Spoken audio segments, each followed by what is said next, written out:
ছাত্র জনতার গণ অভ্যুত্থানের বর্ষপূর্তি উপলক্ষে ঈশ্বরগঞ্জে বিজয় মিছিল।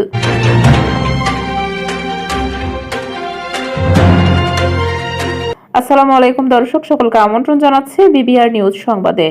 ময়মনসিংহ থেকে মাহবুবুল আলম সোহাগের পাঠানো তথ্যচিত্রে দেখুন বিস্তারিত।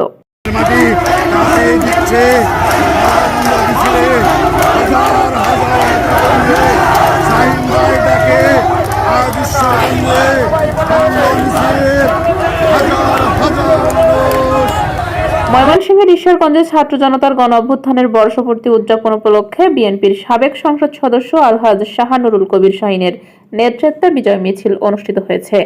বুধবার 6 আগস্ট বিকালে জুলাই গণ অভ্যুত্থানের 5 আগস্ট ফ্যাসিস্ট শেখ হাসিনা সরকারের পতনের বর্ষপূর্তি উপলক্ষে ঈশ্বরগঞ্জ উপজেলা বিএনপি কার্যালয় থেকে একটি র্যালি ও আনন্দ মিছিল শহরের প্রধান সড়ক প্রদক্ষিণ করে স্মৃতিসৌধে এসে শেষ হয়।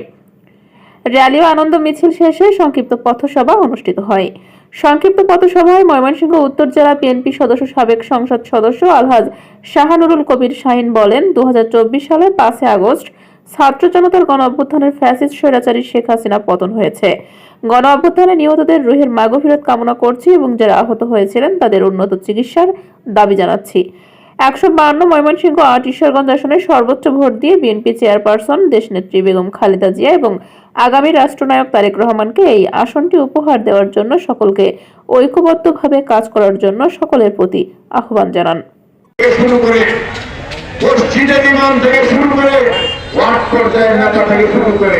কেন্দ্রীয় নেতা উনি নিজে সকলেই দেশ ছেড়ে দুনিয়ার কোন ইতিহাস নাই। বাইতুল মুকাররমের ইমাম সাহেব করেছে এইভাবে সারা দেশের ইমাম সাহেব থেকে শুরু করে সব দেশ ছেড়ে পড়েছে, কিন্তু বাংলাদেশ সারা দুনিয়ার ইতিহাসে না।